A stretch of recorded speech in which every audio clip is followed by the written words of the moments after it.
ব্রেকআপের পরে এই তিনটি ভুল কখনোই করবেন না। নাম্বার ওয়ান, কেউ যখন আপনার কাছ থেকে চলে যেতে চায় তখন তাকে চলে যেতে দিন, আটকাতে যাবেন না। কারণ সে যাওয়ার জন্য অজুহাত খুঁজবে, থেকে যাওয়ার জন্য কোনো কারণ খুঁজবে না। আপনি শত চেষ্টা করেও তাকে আটকাতে পারবেন না। আপনি সম্মানের জায়গা অসম্মান পাবেন, অবজ্ঞা পাবেন, অবহেলা পাবেন। নাম্বার টু, একটা সম্পর্ক শেষ হওয়ার পেছনে কখনো নিজেকে দায়ী করবেন না। আপনি যদি লয়াল থাকেন, আপনি যদি রেসপেক্টফুল থাকেন, তাহলে কখনোই নিজেকে দোষের ভাগীদার করবেন না। একটা সম্পর্কের পেছনে ভালো মন্দ নানা ধরনের জিনিস থাকে। যে সম্পর্ক টিকে থাকা, যে থেকে যাওয়া, সে সকল বাধা বিপত্তি অতিক্রম করে থেকে যাবে।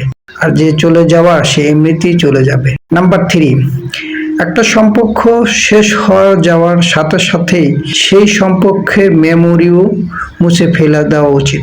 আপনি যখনই পুরোনো দিনের স্মৃতি, পুরোনো দিনের মেসেজ, পুরোনো দিনের স্বপ্ন ভাববেন, তখনই আপনি ডিপ্রেশনে ভুগবেন। নিজেকে একটু শক্তিশালী করুন, নিজের মনটাকে একটু স্ট্রং করুন, দেখবেন আপনি সবচেয়ে ভালো থাকবেন।